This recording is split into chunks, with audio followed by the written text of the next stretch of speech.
Bismillah, syukronillah, itu lagi selalu aku ucapkan. Berusaha untuk mensyukuri apa yang Allah berikan. Jadi perjalanan hidup aku menuntun aku kepada garis tangan, tetap kembalinya ke garis tangan rezeki. Jadi aku lulusan D3 keperawatan Bakti Duda Susada dari daerah, tetapi qadarullah Allah mendapatkan aku di rumah sakit yang bonafit ya, Pertamina, dan itu dari dulu hingga sekarang masih favorit ya. Rumah sakit Pertamina Pusat RSPP, Rumah Sakit Pusat Pertamina RSPJ, Pertamedika, dan klinik-kliniknya ya yang tersebar di seluruh Indonesia ini. Jadi aku mengucapkan banyak terima kasih atas kerjasama dan luar biasa ya semua sambutan dari rekan-rekan kerja ya, meskipun aku memiliki bekal ilmu perawat yang minim ya, tapi mereka mengajari aku ya bagaimana cara menggunakan USG, bagaimana cara berkolaborasi ya, yang tadinya aku pendiam, terus ya semua masukan itu aku terima. Ini masih aku simpan berapa tahun ini tuh. Aku sengaja menyimpan ini untuk kenangan kepada anak-anakku dan bahan cerita ya, bahwa mamanya pernah menjadi perawat. Seorang perawat itu nih aku dapatkan waktu aku mendapat kalau kita mau seminar di puncak waktu itu, di puncak apa di RSPP di puncak deh kalau nggak salah, di La Prima kita menjalani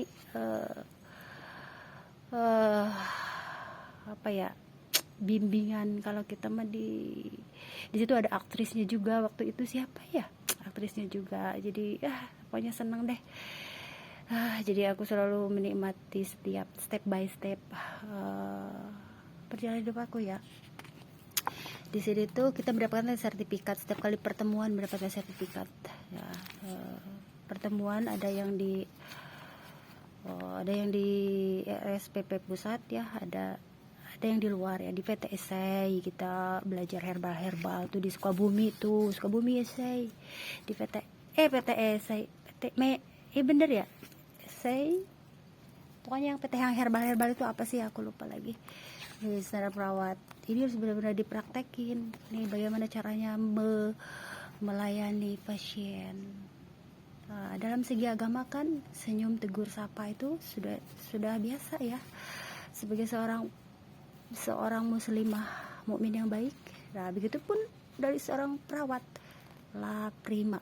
Jadi ketika aku dirawat di Rumah Sakit Sentosa, halo, selamat sore Rumah Sakit Sentosa. Jadi di sini aku akan mengucapkan banyak terima kasih. Mereka itu tidak tahu bahwa pasien yang dirawatnya itu adalah seorang perawat. Di sini tuh mereka tuh begini, Bu mau dimandiin nggak? Gak usah, kata aku teh. Kenapa sih ibu serba pilih sendiri? Karena aku seorang perawat itu kadang merasa dia tidak mau membebankan kerjaan ke temen gitu, kayak ke yang lain ya. Apalagi aku tuh sebenarnya ingin menjelaskan ke mereka tapi tidak bisa, ya udah gitu. Jadi aku sering menolak itu karena tuh ngerasa nggak enak ya, risih gitu, karena aku seorang perawat juga. Jadi di sini tuh Allah itu selalu memberikan yang terbaik padaku. Ketika aku masuk, orang-orang tidak bisa masuk ke rumah sakit pusat Pertamina ya, padahal banyak saudaranya juga ya di sana tuh. Zaman dulu tuh katanya kalau nggak ada saudara, tapi tidak bisa, maksudnya gini, kalau nggak ada saudara di Pertamina tidak ada yang bisa tidak bisa masuk. Tapi di sini berbalik ke garis tangan, ada yang bawaan dokter dari luar ya, tetapi tidak bisa masuk. Di situ qadarullah. Kalau sebatas kenal di dalam tuh oke lah, tapi kembali lagi ke garis tangan masing-masing. Oke? Jadi tidak bisa menyalahkan, jadi ada saudara nih itu kolusi gitu, maksudnya kolusi, tidak, kembali lagi ya seperti aku. Berarti Allah menuntun aku untuk mendapatkan prestasi dalam semalam. Jadi dalam semalam itu, dalam sehari aku menerima pasien 106 sama Dokter Winda. Ada Dokter Winda Susianti. Dokter Winda itu sebenarnya deket loh sama aku, rumahnya itu di daerah Bekasi ya. Tapi kenapa ya aku tuh susah untuk apa ya, kalau kita mah susah untuk kemana-mana ya, karena aku fokus kepada anak-anak dan tugas yang Allah berikan di akhir zaman ini. Di sini nih, ini standar perawatan tuh, baca tuh. Jadi kita tuh harus benar-benar melaksanakan apa ya, tidak jauh beda ya dengan agama. Agama menyarankan kita untuk tegur, senyum, sapa, dan tidak boleh ada penyimpangan atau penyelewengan. Itu sudah merupakan apa ya, ya udah tidak ada toleran ya, karena pasien itu adalah, kalau menurut aku tuh pasien itu orang yang sedang menderita kesakitan. Ketika ada seorang perawat yang tidak sesuai dengan standar pelayanan perawatan, bukan hanya sanksi, mungkin dia bisa dikeluarkan. Itu tegas ya, karena apa, itu kemanusiaan, ya, dan adil dan beradab. Gitu kira-kira nih Bu Elise mau berkata tegas, mau siapapun, tidak berlaku itu ya, tidak berlaku apa gitu, keluarga, saudara, sahabat. Kalau udah itu seorang perawat itu karena menggunakan naluri kemanusiaan dan kasih sayang pemirsa, jadi tidak boleh ada yang menyimpang, apalagi pelecehan ya, tidak boleh ya, karena seorang perawat itu dituntun untuk memberikan kasih sayang, untuk mengayomi, sama kayak kita lah mengayomi pasien itu sedang kesakitan, diperlakukan yang menyimpang, tidak senonoh. Begitu kira-kira ya. Tuh, ini tuh kalau ngelihat ini aku tuh kangen deh tuh. Coba aku bacakan. Katanya, ini kan surat berakhirnya waktu itu berakhirnya perjanjian kerja waktu tertentu, waktu aku diangkat menjadi perawat spesialis, karena kerja keras aku sama dokter Winda ya. Dokter Winda mah udah subhanallah ya, baik banget itu si dokter Winda Susiandi. Jadi apa ya, dia tuh peduli ke aku. Jadi di situ ada kerja tim ya. Dalam ketika aku sampai ke sana, aku ditugaskan sebagai asisten dokter di kamar 1, ruang dokter Winda Susianti. Nah di situ tuh ada kerja tim.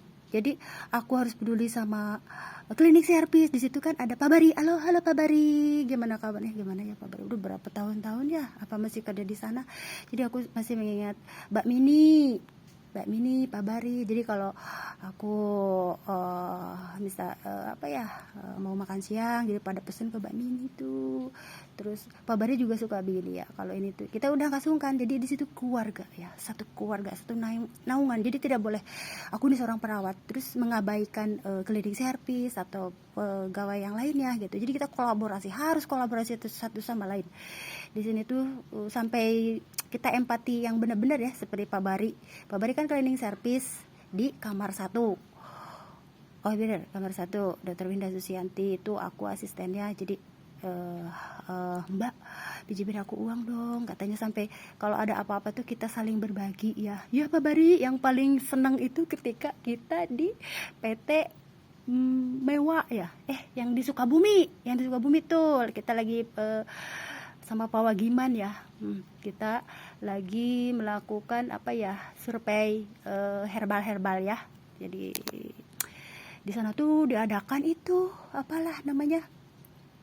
diadakan nyanyi katanya dulu tuh ada Indonesian Idol ya. Nah mereka baru tahu kalau aku tuh kok seneng nyanyi ya, kenapa nggak di LKJ diadain Indonesian Idol ya. Jadi aku dapat juara 2. Yang pertama juaranya Bang Yasmin bener ya, Bang Yasmin supir ambulan, itu juara pertama. Juara keduanya aku. Jadi hadiahnya itu apa ya waktu itu, piring apa mangkok ya, pokoknya piring aja, pokoknya yang bikin aku senang tuh menceriakan mereka, sampai ya kata Pak Wagiman kok dia bisa nyanyi. Ternyata si Penti juga sama sahabat aku. Jadi ya pokoknya berisi kebaikan semua ya. Cuman ya begitu, aku tuh kalau udah ini kadang nggak memperhatikan tulisan aku ketika di itu ya di status, karena sempat aku ditegur ya gitu, kok tulisannya kayak gitu, karena aku harus mengikuti dong yang 106 itu gitu ya, dalam ini harus masukin ke status, ini tulisannya kok kurang kurang kurang nggak rapi katanya kan. Dr. Meti kan paling benar-benar luar biasa ya, beliau itu kerapihan benar-benar biasa ya. Mudah-mudahan beliau, gimana ya kabar beliau ya, udah berapa ini ya Dr. Meti. Jadi terima kasihku yang luar biasa ya. Sempet aku ditegur tuh gini, Lis, ini kok tulisannya katanya gimana sih nih, aku kan menulis di bawahnya. Aku bilang, Dr. Meti kan nggak tahu ya apa ya namanya, aku harus menulis dan mengikuti pola pikir Dr. Winda ya. Jadi aku nggak begitu ngeh tulisan itu harus rapi gitu, karena aku harus cepet gitu. Terus aku juga harus mendapatkan ilmu dari Dr. Winda itu gitu. Jadi kita kalau kita itu nggak hanya sekadar menulis kalau aku, tapi ilmunya tuh apa nih. Kalau misalkan ada keluhan wanita dengan vaginitis gitu ya, vaginitis, radang vagina, apa yang harus ini dok, misalkan apa dok yang harus dilakuin, pemeriksaan apa aja nih ya, misalkan pemeriksaan lab, terus apanya aja nih yang harus di labnya itu, sporosidnya apa namanya, apa ya yang sporanya katanya gitu, yang bagian-bagian itu, karena itu udah banyak banget itu di lab itu, di brosur, di rujukan itu, sampai aku juga pusing. Jadi Dr. Winda itu pintar, benar-benar luar biasa deh, sampai detil banget. Kalau kata orang mah, kok lama Dr. Winda, karena dia detil luar biasa, itu super banget itu si dokter itu, Dr. Winda Susianti. Mudah-mudahan Bu Dokter dan itu ya suami sama keluarganya sehat selalu. Si Nengnya mungkin udah besar, udah sama kayak aku kali ya, bahkan udah lebih mungkin ya.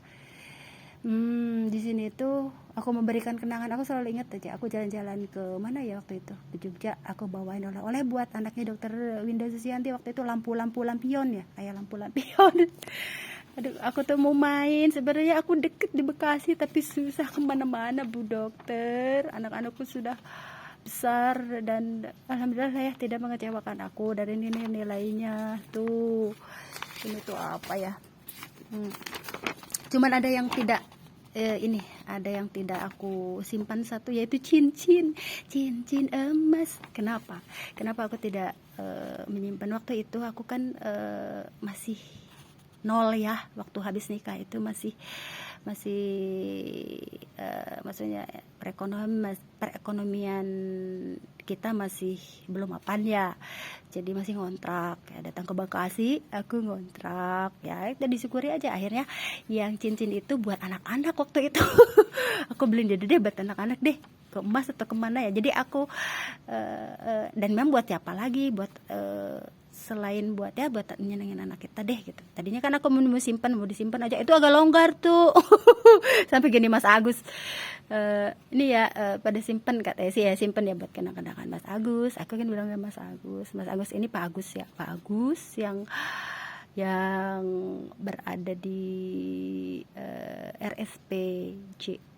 RSPJ ya, Rumah Sakit Pertamina Jaya tuh, sekarang ada di sana. Mudah-mudahan karirnya makin cemerlang ya Pak Agus, Mas Agus. Kalau aku masih bilang Mas Agus baik pada Pak Agus.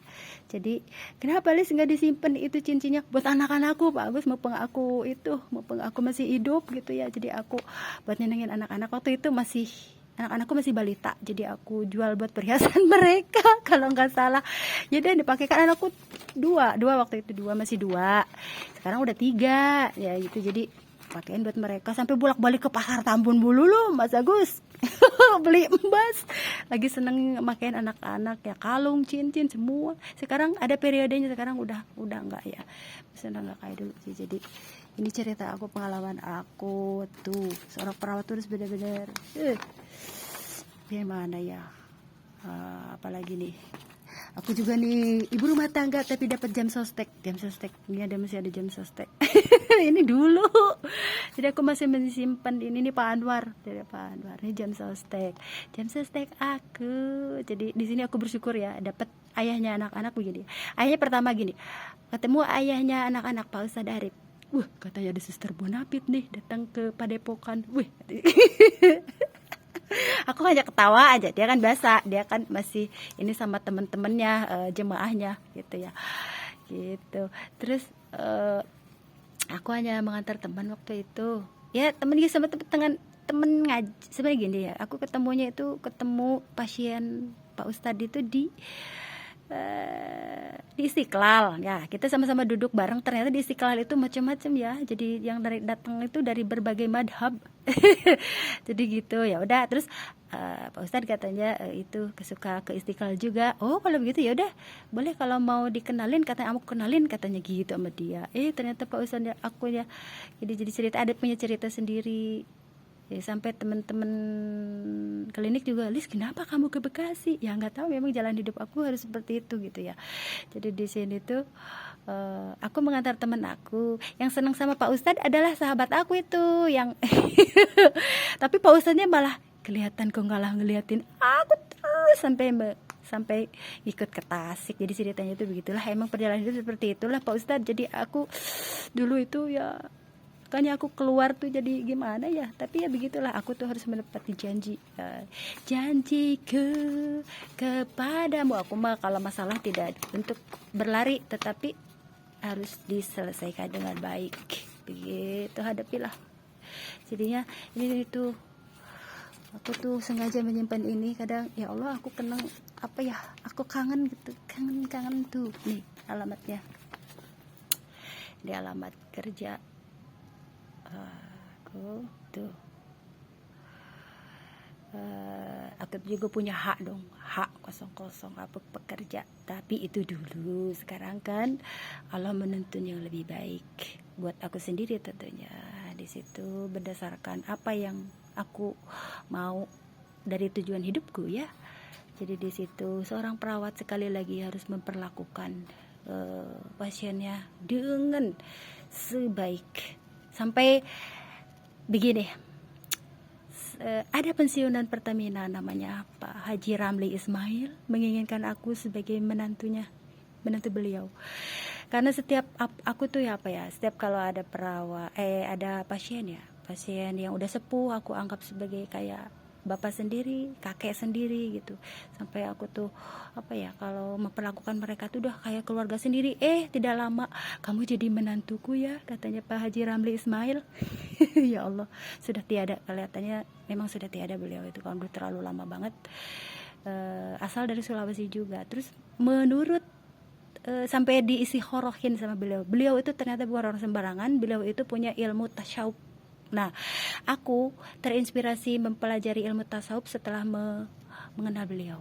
Jadi ketika aku ingin keluar dari Pertamina ya, 2 tahun ya, aku tuh bersedia dilamar. Maksudnya gini, kamu dilamar sama anakku, kamu buat anakku, katanya gitu.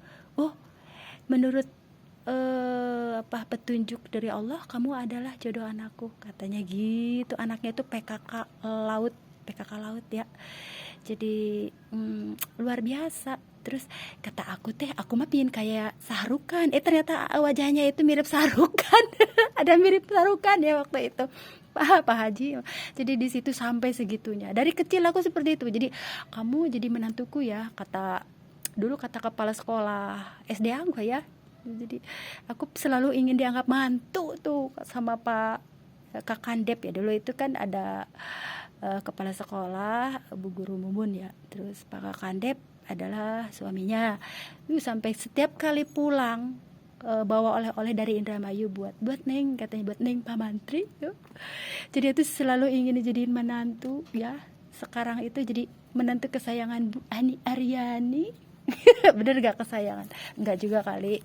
Jadi aku mah biasalah, intermezzo sedikit. Jadi intinya aku tuh berusaha menjalankan amanah ya. Jadikan anak-anakmu anak yang berguna, katanya begitu. Dari segi apanya aja lah. Ada apa, dari segi prestasi, kalau agamanya udah jelas ya. Tapi di sini karena anak-anak masuk ke negeri, jadi aku mengusahakan gimana ya, kalau kita mau syariah, berarti otomatis aku harus memasukkan anakku ke sekolah yang syariah. Di sini faktor kendala biaya mungkin ya. Jadi aku berusaha mensyukuri aja lah gitu. Jadi kayak begini, aku ingin memakai anakku yang full bercadar gitu, yang seperti di IT, tapi qadarullah ya, kalau negeri kan ada aturan seperti itu. Ya udah, kita yang penting aku menanamkan rasa kenyamanan bagaimana bercadar, menutup lebih nyaman, lebih sempurna lah gitu kepada anak-anakku. Jadi itulah. Dan aku juga tidak pernah memasakkan kepada mereka ya. Tuh. Kangen sekali aku tuh. Wih, dapat gaji. Udah slip gaji tuh. ATM tuh tiap hari, tiap bulan tuh. Sekarang mah ini isinya surat itu. Surat deh. Jadi aku tuh ada kayaknya lelah ya memegang ATM tuh lelah gitu. Sekarang tuh kalau ada yang nih aku mau bayar transfer via ATM ya enggak, kata saya udah deh ntar aja kalau ini kesini lagi. Jadi ATM aku tuh udah kadaluarsa, sebenarnya aku punya ATM ya pemirsa. Kalau dulu zaman gadis mah semuanya dibikin BNI, BCA, terus Mandiri, BTN itu ada dulu mah sama teman-teman kuliah ya, suka kayak ada gengsi-gengsinya gitu ikut ATM-nya jadi dompetnya penuh ATM, isinya masih dikit. Namanya G itu ya, namanya G itu apa namanya apa ya, mahasiswa ya, jadi paling isinya 500.000, 200.000, 100.000 tapi mensyukuri di situ. Jadi ya apa ya, sekarang periodenya aku sudah tidak mau memegang ngurus-ngurusnya kali ya, bukan tidak mau memegang itu ATM, tapi ngurusnya itu juga kemarin nawarin dari Bank Mandiri. Bu gimana katanya, mau diituin nggak, mau diperpanjang nggak ininya ATM-nya, mau diperbarui katanya gitu.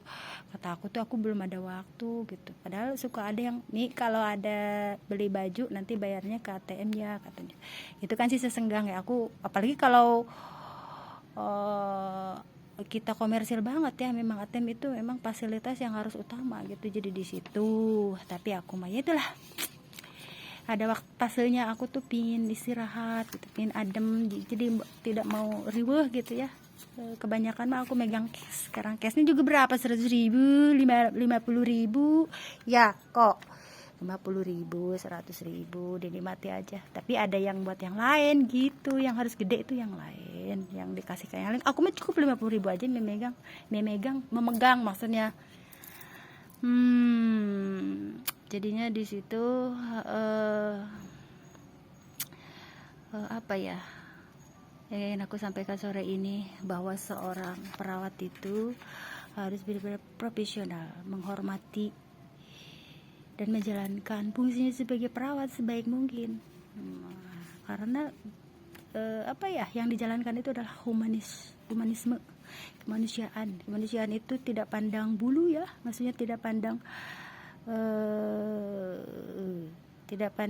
apa ya, itu muslim dan muslim gitu intinya di situ. Jadi itulah, kalau aku tidak setuju ya kalau ada perawat yang tidak semestinya lah ya, menyimpang gitulah, tidak setuju. Dan itu bukan sanksi lagi, bahkan mungkin harus diituin aja lah gitu. Karena itu benar-benar ya, ketika pasien kesakitan terus dapat perlakuan yang tidak baik ya, bagaimana dong ininya fungsinya sebagai perawat itu dong. Pak perawat itu kan ketika ada pasien yang mengeluh sakit, kita yang harus berusaha mengobati dengan ucapan, dengan senyuman, dengan lulusan. Nah itu di situ. Ya udah segitu aja. Selamat sore semuanya. Semoga kita selalu dalam ridho Allah Subhanahu wa taala. Amin. Assalamualaikum.